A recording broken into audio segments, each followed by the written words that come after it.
Bonjour! Alors, nous sommes rendus à compléter notre toile. Disons qu'il y a beaucoup d'éléments, n'est-ce pas? Alors, il faut voir principalement où on va placer, garder nos lumières, où on peut développer davantage la lumière. Alors, moi, je voterais pour commencer par le ciel. Donc, la partie du haut ici. On peut commencer par la partie du haut ici. Est-ce qu'il y a certaines dégoulinures qu'on laissera paraître, certains effets qu'on laissera paraître? Moi, j'irais travailler un peu plus foncé ce côté-là de la toile. J'irais vraiment jouer avec la lumière ici. Descendre ça, je m'arrête à rien en particulier, mais je vais le voir en le faisant. Ici, on a du magenta qui n'est pas encore tout à fait sec, mais bon.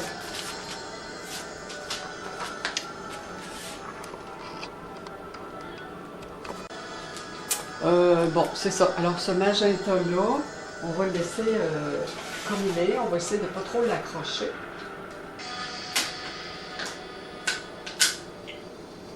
Alors, j'ai toujours mon chiffon sec, chiffon humide, n'est-ce pas? Toujours. Alors, je vais commencer à aller accrocher mon bleu, très légèrement de magenta et du blanc en haut. Je vais utiliser mon blanc golden.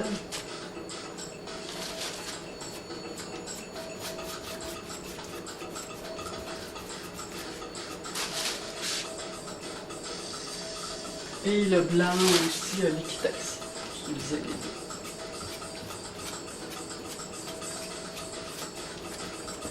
Je suis très léger, très légèrement de bleu de marine.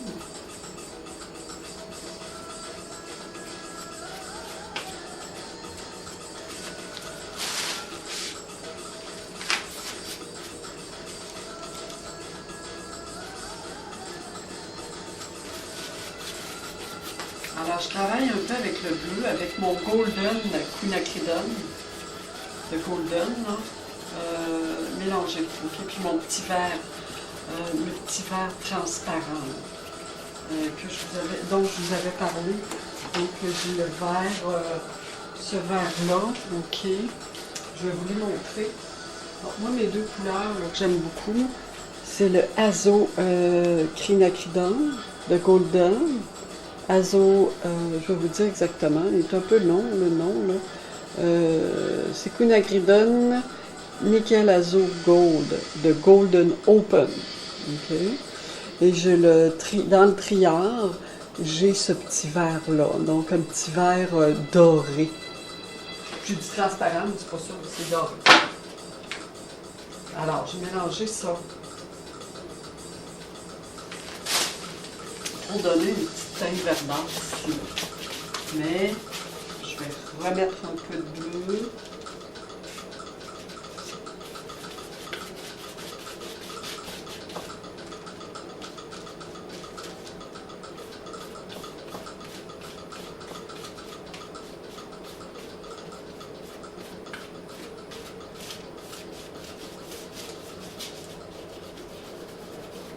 Alors, je pourrais utiliser un petit peu d'eau pour diluer, cependant, je préfère prendre le médium liquide, étant donné que là, on est à la deuxième couche, je vais avoir des couleurs plus éclatantes, donc je veux conserver la force de mes couleurs, toute la vigueur de mes couleurs.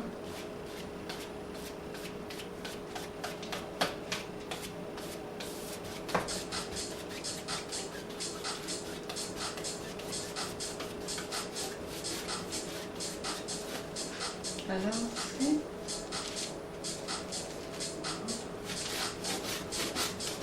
j'avais un petit bleu très clair. Je pense que je vais l'essayer. Je ne sais pas ce que ça peut donner ici.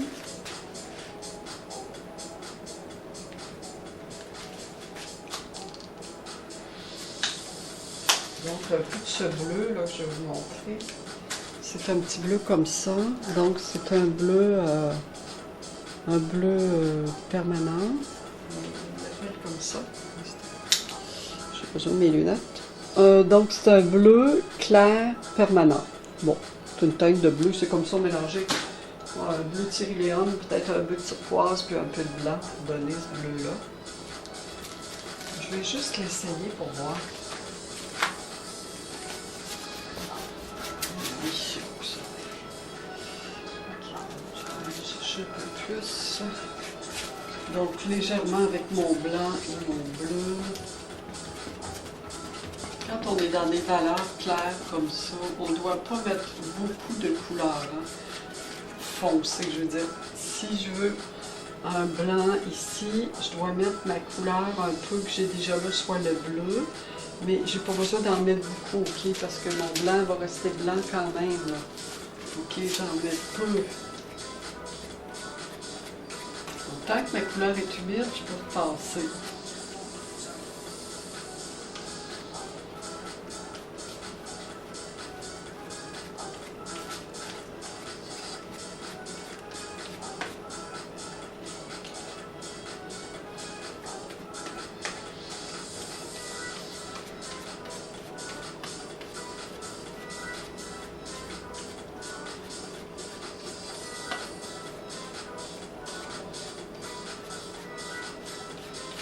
Alors, quand je repasse comme ça, c'est pour faire disparaître mes traits de pinceau. C'est sûr que je peux arrêter même sur quelques traits de pinceau, là, c'est pas dramatique. Là. Pourvu que ça reste dans l'esthétique de ce que je veux avoir comme résultat.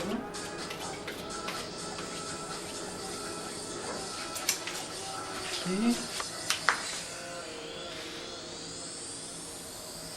Alors, j'éclaircis le centre de ma toile. Je vais y aller avec le gros pinceau pour établir le tout parce que là,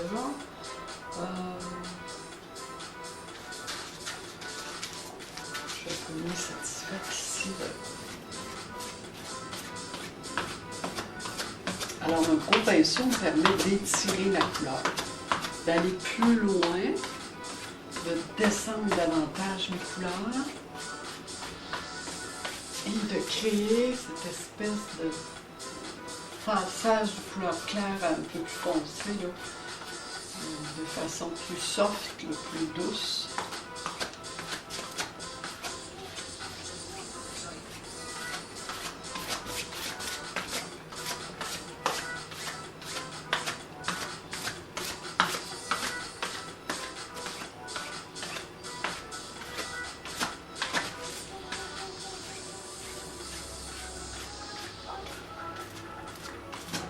Des traits de pinceau. Quand ça dure longtemps comme ça, là, je suis obligée de passer beaucoup. C'est parce que j'ai mis beaucoup de peinture. J'en ai peut-être mis un petit peu trop dans ce temps-là. C'est plus long pour faire disparaître. J'ai mon médium aussi, j'ai un retardateur, ou on peut prendre un médium liquide là, qui garde encore plus longtemps là, l'humidité dans la peinture et qui fait en sorte que c'est plus long à faire partir les coups de pinceau.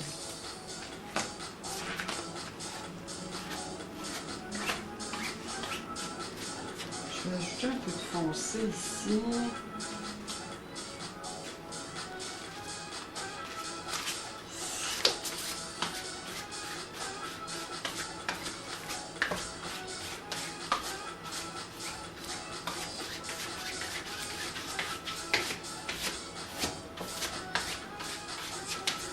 Finalement, je crois que ce que je vais faire comme solution, c'est vraiment de...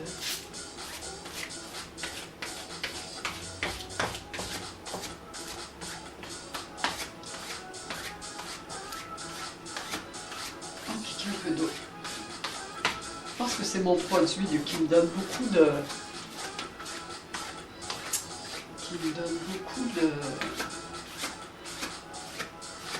souplesse à la peinture.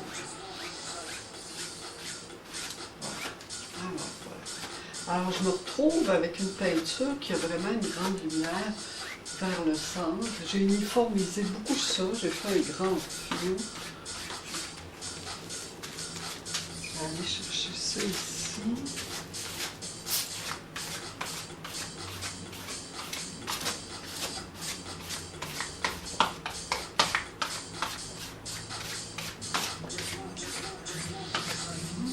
Reviens, ça sera pas long. Ok, voilà. Je vais reprendre encore un peu de blanc. C'est mon blanc golden aussi. Je crois qu'il tire encore les couleurs là, quand je le prends. C'est pas comme le blanc Liquidex au triard. Le blanc golden, c'est un peu comme de la peinture à l'huile, alors on peut l'étirer beaucoup.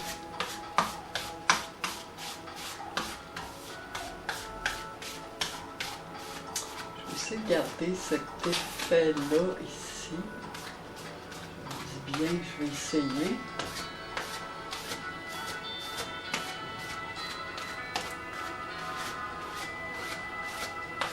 Alors ça, c'est vraiment une démonstration de ma peinture de paysage, mes paysages abstraits que je fais pour des expos. Je travaille beaucoup comme ça, c'est-à-dire en essayant de faire apparaître de la lumière. Ok, là ici, je vois quelque chose, c'est peut-être important d'aller travailler. C'est celle-ci.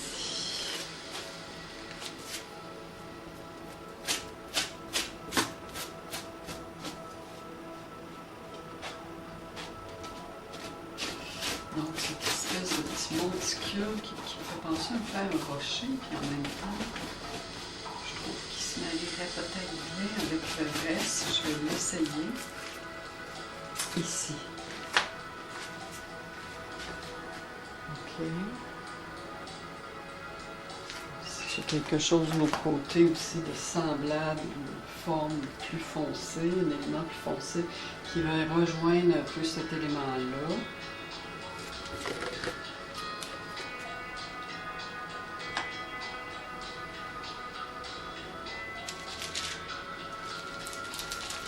J'essaie des choses, ok? Ici.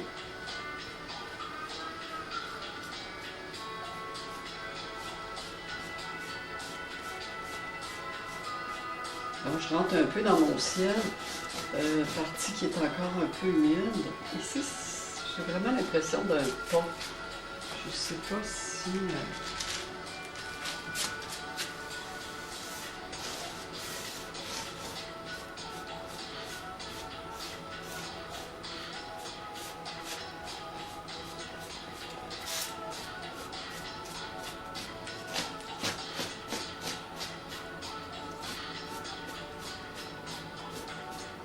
Je ne sais pas si c'est une bonne idée d'imaginer ça et de vouloir... Bon, c'est pas toujours bon de vouloir faire ce qu'on voit, ok? De préciser ce qu'on voit, surtout dans le paysage abstrait. Si vous commencez à faire ça, on risque de perdre les meilleurs effets.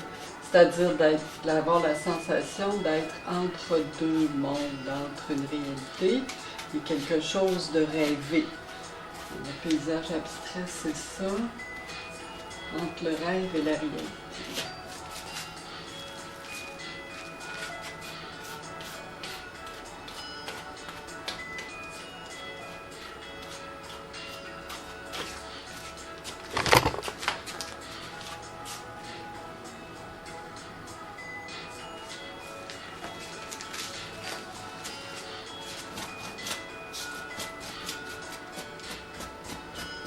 Je vais laisser ça dans le brouillard ici.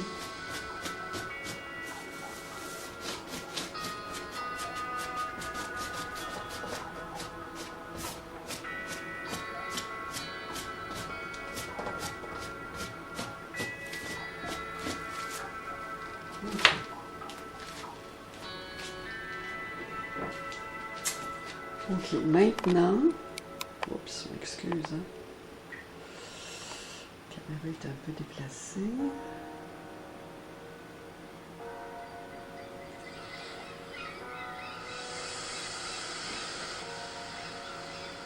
Ok, alors on va aller travailler la partie du bas. Je vais aller donner un petit peu de lumière ici. Alors la texture va être intéressante. Donner de la lumière avec le blanc ici pour relever la texture. Je vous montrerai ça de près tantôt. Donc mon blanc, Il y a légèrement un peu de bleu dedans, vous voyez. Ça paraît pas, hein, qu'il y a du bleu dedans. Alors, comme je vous disais, il peut y en avoir juste un peu, mais là, sans être apparent, sauter aux yeux, sans sauter aux yeux, il est là maintenant.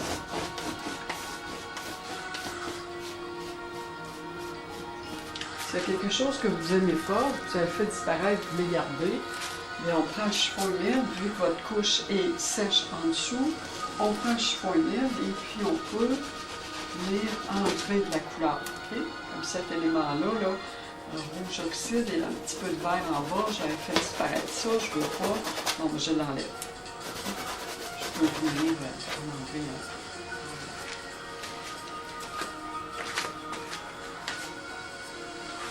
Bon, je fais une vidéo, là, cette vidéo-ci, c'est pour compléter, avancer la toile comme avec la deuxième couche. Mais en troisième, je vais faire une autre vidéo pour vraiment finaliser la toile. Je vais aller travailler le bas ici. Je ne sais pas si vous voyez bien, je vais aller voir. Ok, oui, on voit le bas, ok. Alors, le bas, il faut décider si on garde les dégoulineux ou pas. Selon moi, oui, ce serait intéressant à garder, d'autant plus qu'on vient ici reprendre cet élément-là. Cet élément-là est semblable à lui à cause de ces lignes verticales. Je pourrais même aller les rechercher un peu. Si je veux. Alors, faites attention comment vous utilisez votre chiffon, ok? Le sens, comme là, moi, je vais vertical parce que mon élément est vertical. Donc, il faut que je garde, il ne faut pas que j'enlève la couleur, n'importe comment, il faut que je fasse attention. Au pire, ben, j'irai en rajouter là, si je vois que ça ne marche pas. Mais bon, là, je viens de faire réapparaître cet élément foncé à droite parce que je l'aime beaucoup. Je vais le laisser.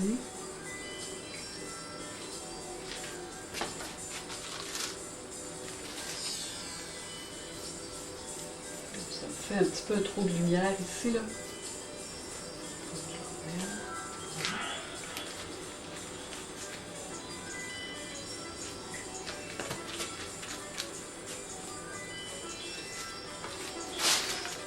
Je fais des essais. Avec un peu de blanc, très léger. Peut-être aller chercher la lumière du côté.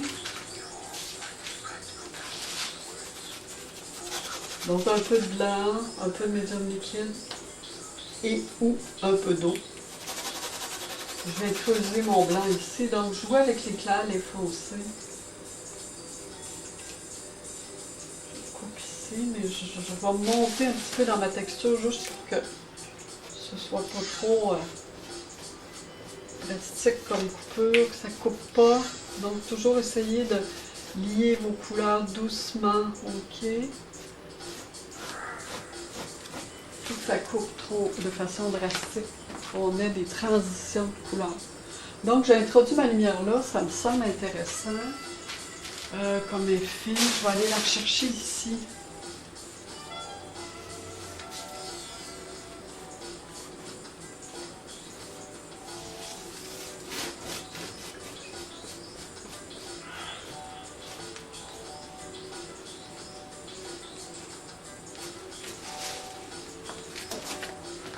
Alors, je me recule après chaque intervention, ok? Pour être sûr de garder le contrôle là, sur le déroulement sur les changements. Alors, le chiffon me permet d'aller chercher d'autres effets, ok? Il enlève la couleur, alors je fais du retrait de couleur. Donc, on dirait que depuis que j'ai mis mon blanc, que j'ai posé mon blanc ici, je vois mieux ça ici. Les éléments se placent. Il y a des éléments qui prennent leur place à cause de ça, qui apparaissent, qui sont plus évidents.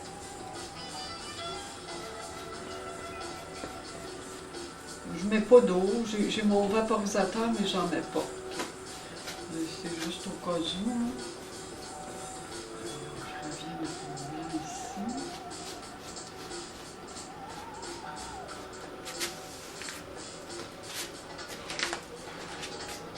Puis en traînant mon pinceau sur la texture, je viens déposer du blanc.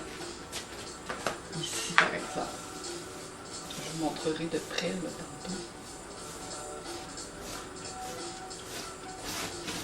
Continue ce que j'ai fait ici. Sans en mettre partout. Je pense que je vais laisser ma petite structure ici, visible naturellement dans le brouillard. C'est semblable à un pont, si vous voulez. Alors, je vais le laisser comme ça. C'est un peu le... C'est le bas qui m'inquiète, parce que j'hésite à le travailler. J'hésite, je trouve que c'est un bel effet. Il semble très présent cependant. Je pourrais toujours le couvrir d'une couleur qui serait plus transparente.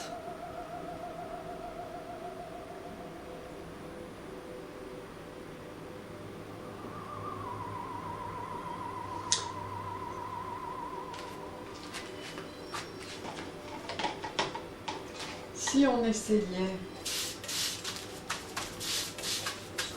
le bleu ultramarine, le bleu ultramarine est quand même assez transparent. Ce qui arrive, c'est que en faisant ça, eh bien, je vais rejoindre ce bleu-là. Donc, ça va me faire un peu comme une dominante de bleu, si vous voulez. Je mouille un peu pour avoir la transparence.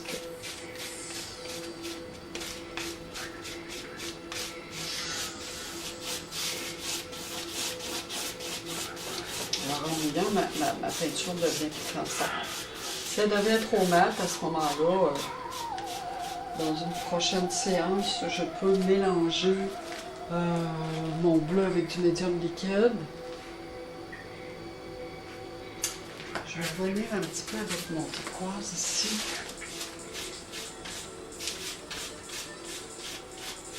Légèrement, je vais le rappeler. Je vais le prolonger ici. Là, okay. Il se retrouve là. Je peux aussi jouer du turquoise un peu ici.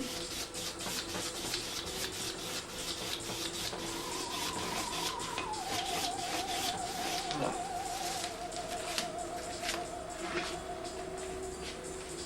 Okay. Qu'est-ce que vous en pensez? Malheureusement, je ne peux pas vous entendre. Mais bon, il y aurait peut-être des petits éléments à ajouter qui auraient été intéressants. Un peu de magenta, cependant, j'ai peur parce que c'est la couleur terre en bas qui est assez importante.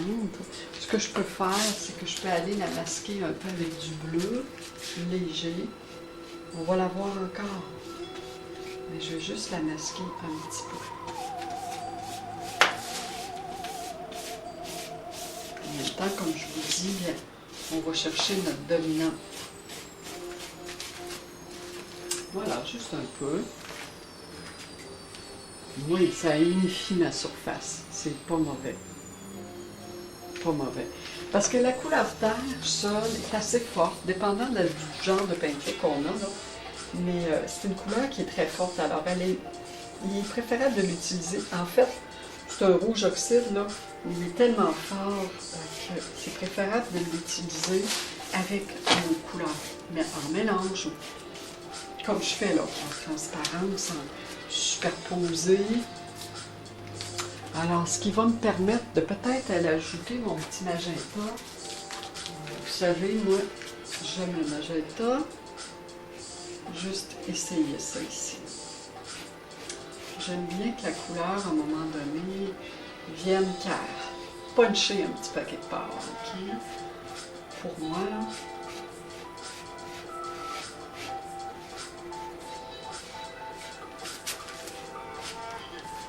Si j'en mets là, bien là, je peux aller accrocher ailleurs.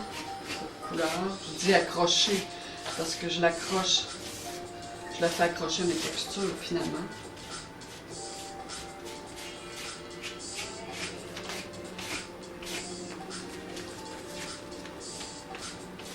Je reviens un peu avec mon bleu.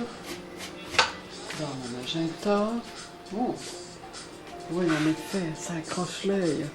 Ok, on avance bien là-dessus, j'aime bien. Je vais peut-être la faire courir un peu là. Qu'elle devient... fait partie de la composition, cette couleur-là. Elle devient un élément qui va rassembler, qui va reconnecter les éléments entre eux qui sont ici. Je pourrais aller en ajouter là, mais il faut toujours l'essayer. Léger, très léger, à peine. Et je vais le laisser dans le brouillard, le pont. Ok, c'est intéressant.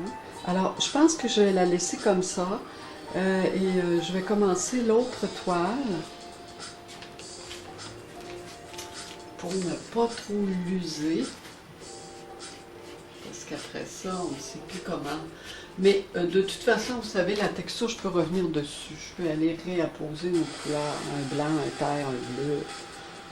Ça, il n'y a pas de problème pour ça. Voilà, alors je la laisse aller comme ça. On va entreprendre l'autre toile. Ok, nous voilà avec notre deuxième peinture, qui elle s'inscrit plus dans un mouvement. Je vais aller chercher mon image juste pour me guider. En fait, l'image c'était...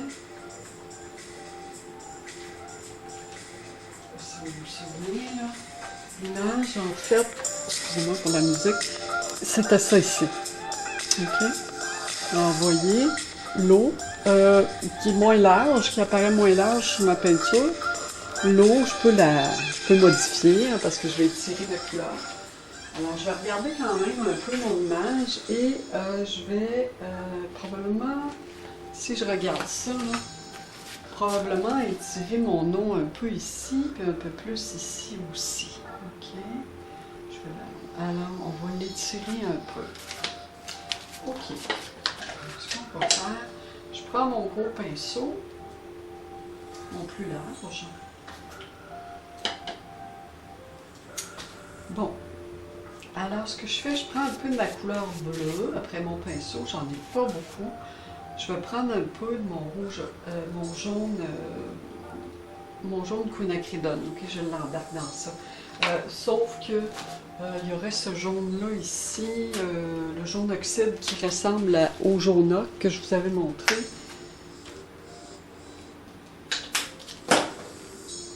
Et je prends mon blanc.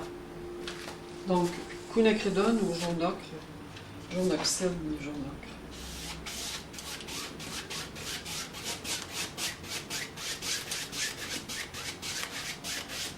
Je vais juste passer comme ça, je vais voir ce que ça dit.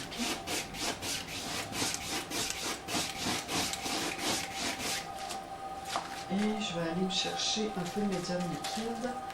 Un petit peu d'eau peut-être. Je vais aller chercher un petit peu de magenta, je le vois en dessous, il est ici. Là.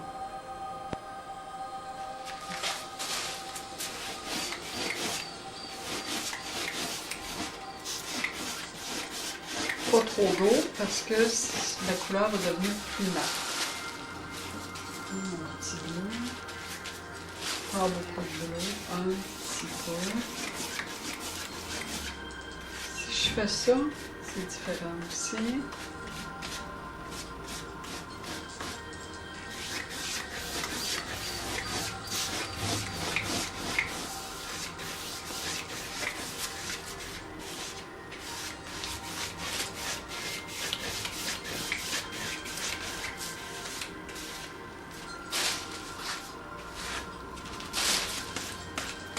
Un petit peu mon jaune quinacridone. Je le vois ici dans le coin, il est déjà là avec mon magenta.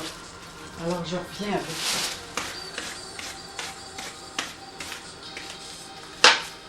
Bon, je regarde ça de loin. Oh, oui. Oui, intéressant. Je vais juste... que j'ai une ouverture ici. Alors je vais revenir aussi encore avec mon blanc. Un peu de mon bleu. On va avoir un blanc clair, éclairci, qui a du bleu dedans. Okay. J'ai encore un peu de mon jaune aussi. Alors, légèrement verdâtre. Ça va être intéressant. Je vais aller chercher un petit bleu acier. Un bleu acier, c'est le bleu acier de PBO dans la série Artistes acryliques. C'est une catégorie qui est une catégorie professionnelle. Il est beau aussi, il est très beau. C'est un petit bleu acier, ça veut dire qu'il y a un peu de blanc dedans. Okay? Il est plus doux que ce bleu outre-mer-là. Les bleus aciers sont intéressants. Il y en a dans d'autres compagnies aussi. Il me semble qu'Amsterdam le faisait. Je ne suis pas certaine, mais il me semble que oui. Il me semble. Bon.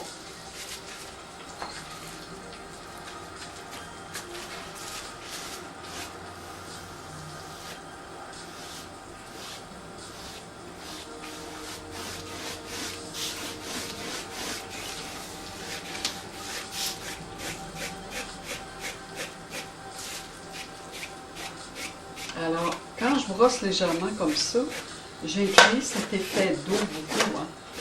Ça intensifie beaucoup cet effet de présence de l'eau.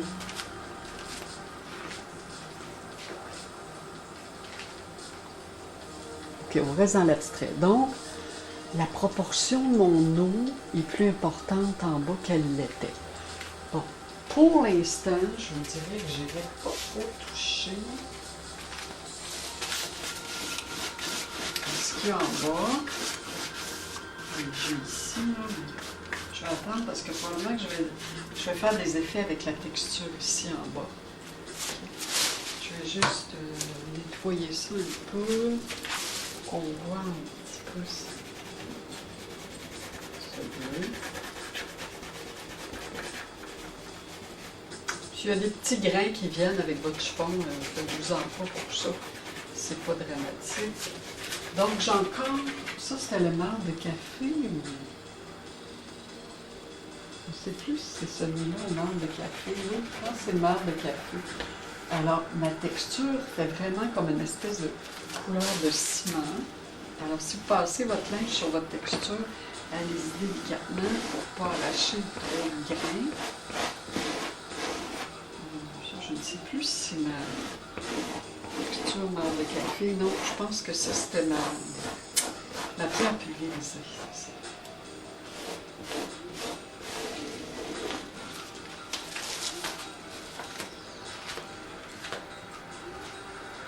OK. Alors, là, je vais aller travailler mon ciel. Il est un peu fou, hein? Je ne veux pas trop le travailler parce que je veux garder tous ces effets-là qui font vraiment de l'abstraction, mais en même temps qui rappellent du naturel, ou qui est comme quelque chose qui tombe, une espèce de végétation qui est volante autour. Moi, j'adore ça. Ça, c'est des effets de mes empattements de peinture qui ne sont pas partis avec eux, qui sont restés, OK? La peinture que j'ai tendue au couteau, j'en avais après mon couteau. Mettez-en assez après votre couteau la première fois là, que vous... quand vous faites votre fusion de couleurs, c'est important. Alors là, en passant avec le chiffon ici, je peux aller...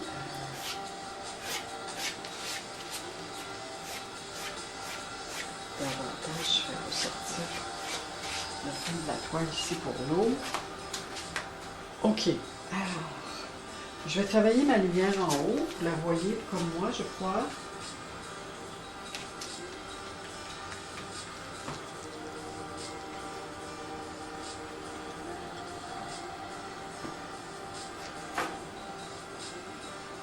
Donc, un peu de blanc.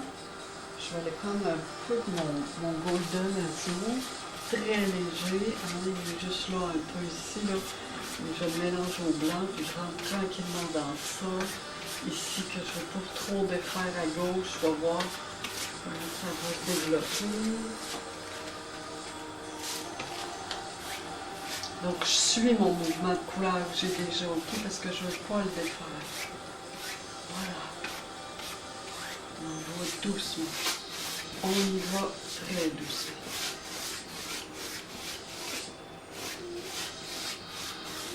Je veux garder cette dimension de rêve. Je vois une dimension de rêve là-dedans qui est vraiment présente, qui s'est créée avec entre les pigments et l'autre. J'ai l'impression d'avoir rien fait, que tout s'est fait tout seul. Regardez ça comme c'est beau.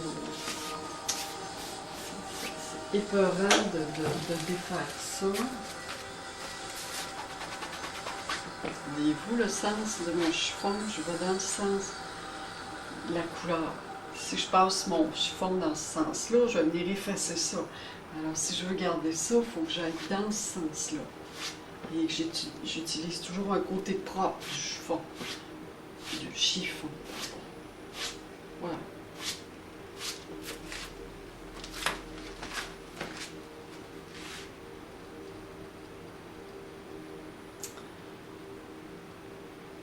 OK.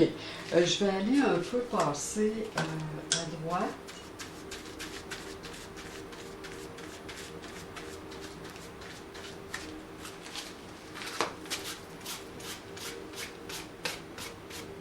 Sans trop masquer cela, parce que j'aime ça. Et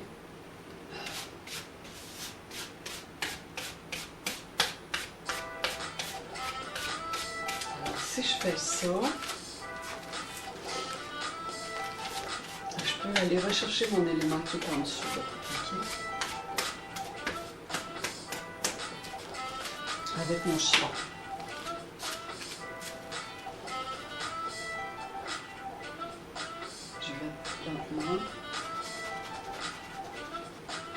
Parce qu'en fait, ce que je veux couvrir de blanc, c'est plus le bord ici, là. Ça, je vais le laisser dans le brouillard.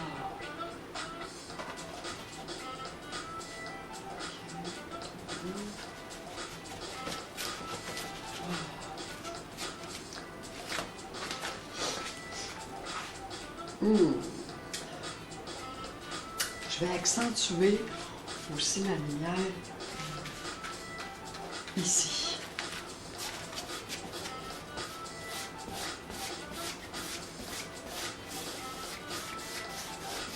Encore une fois, je passe le blanc.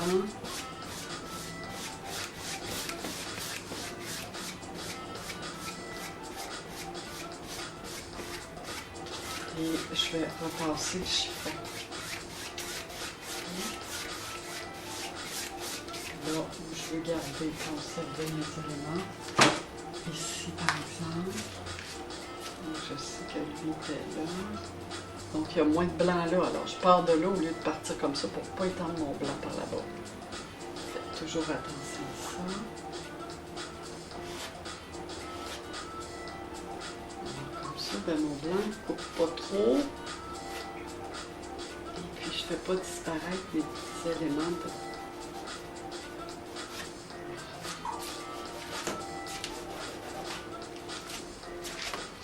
OK, alors on regarde ça attentivement.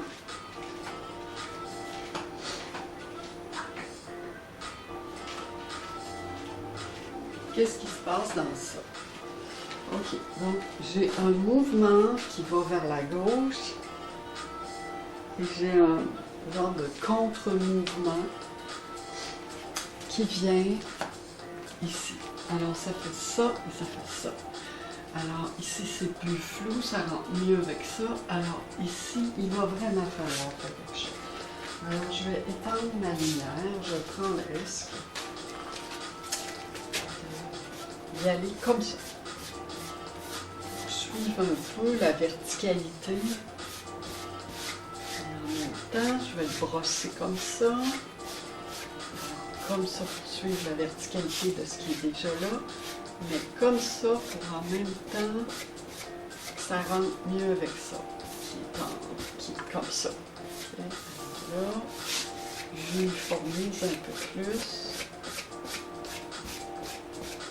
Et je vais camoufler un peu dans le brouillard les éléments qui sont ici, que je souhaite ne pas perdre.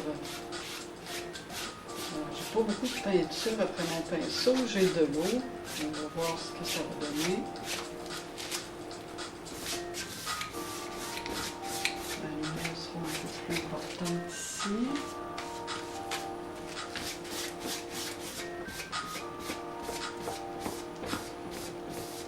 Parce qu'il faut que j'uniformise, sinon il va avoir trop, faut pas que j'ai trop de contre-mouvement, quelque chose qui va dans ce sens-là, un autre qui va comme ça, un autre qui arrive comme ça. Bon, ici le principal du mouvement va comme ça. J'ai une grande partie qui bouge pas trop ici, alors je peux aller peut-être recouvrir avec mon bleu. Mon bleu que j'ai ici.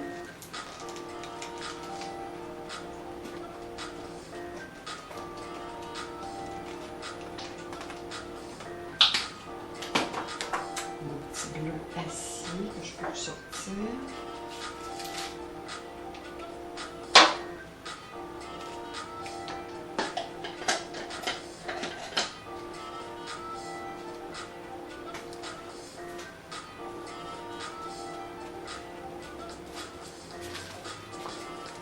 Donc, je prends mon bleu ultramarine, un peu de bleu acier, puis un peu de mon jaune oxyde ou jaune d'ocre. Okay. Voilà. Je ne mets pas d'eau tant que possible.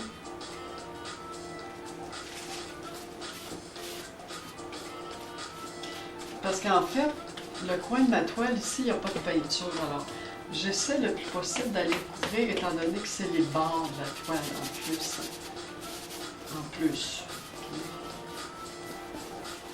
Juste pour ça, je vais lui donner... Là, si je m'en vais comme ça, je lui donne un contre-mouvement. Okay, ça fait ça. Tandis que là, si je fais ça, bien là, je vais dans le même sens que ça. Je pense que ça peut aider. Je vais l'essayer.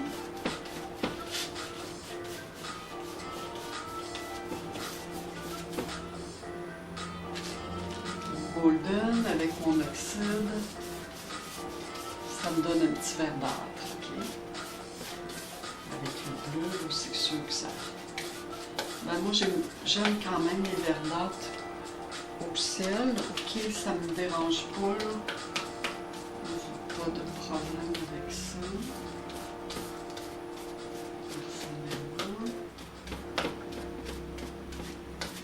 Ok, alors, on va comme ça. Puis on y va comme ça.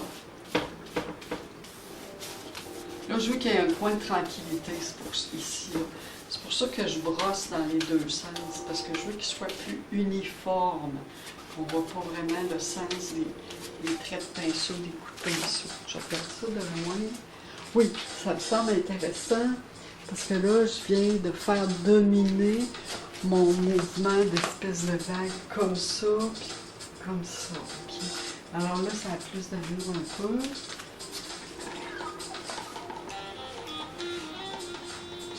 Bon. J'aurais presque envie de vous dire, j'aurais besoin de la laisser comme ça pour tout de suite. J'aime bien mon petit coin de lumière ici, que je conserverai, le petit coin ici. J'aime bien ma brune qui est ici. Moi, je vois presque des personnages dans ça. Alors, tout s'est formé hein, avec la couleur.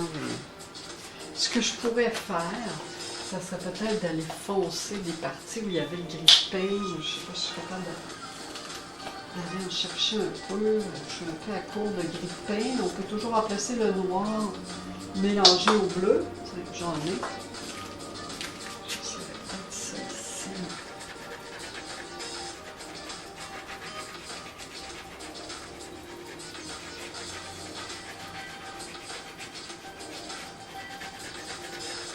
Un essai. Parce qu'il y a un mouvement semblable là. Un élément qui est semblable à gauche, à droite, foncé. Il se pourrait aussi que ce soit un mélange de bleu et gris peint, de noir et bleu, qu'on peut venir appliquer ici pour foncer davantage cette petite zone-là. Je sais pas, je l'essaie, c'est sûr que moi je peux jouer avec ma texture, il y a plein de textures ici, alors je peux jouer avec mes couleurs plus claires. Rien qui m'empêche. Je le fais au doigt parce que j'ai vraiment l'impression d'avoir plus de contrôle sur l'application de ma peinture. Bon, ok. J'ai peur. J'ai peur. Moi, je vous dirais que j'ai vraiment besoin de regarder cette peinture-là encore.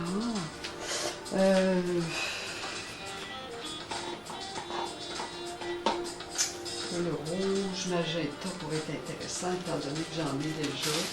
C'est un rouge naphthol, même, je pense. C'était même pas un magenta. Mais disons que mon rouge ici, c'est un rouge, pas magenta, mais un rouge primaire que j'ai, pardon. Le rouge primaire, près du magenta quand même, mais plus rouge que magenta, il n'est pas rosé, là.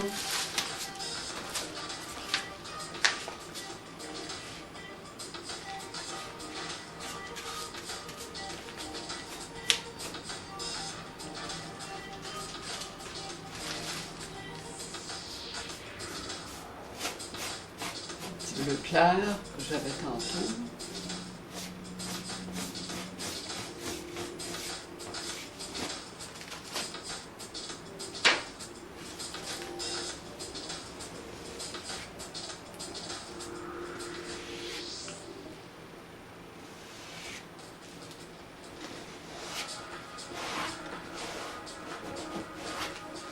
Ok, peut-être que je la laisserai réfléchir comme ça, ok. Parce que j'ai peur. J'ai peur de toucher, j'ai peur de... J'ai vraiment peur un peu, là, de...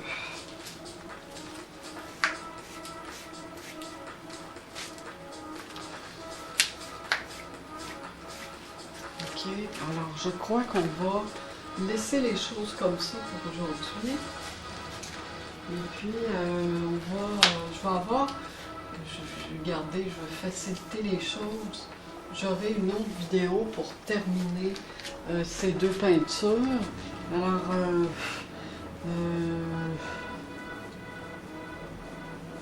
on va refaire une vidéo pour terminer ces deux peintures. Regardez à droite. Ok. Juste repasser comme ça. Alors l'eau, c'est ça, c'est intéressant de repasser à la verticale, surtout la faire à l'horizontale, pour vraiment donner plus cette impression d'eau. Alors moi, j'ai un peu la tête pleine de possibilités là, pour cette peinture-là, sauf que je pense que là, à ce moment-là, il faut s'arrêter pour regarder. Okay? Alors, je vais vous laisser là-dessus. Je crois qu'on a passé suffisamment de temps sur nos deux peintures. Ça fait une bonne séance. Et on se revoit pour la continuité. Merci.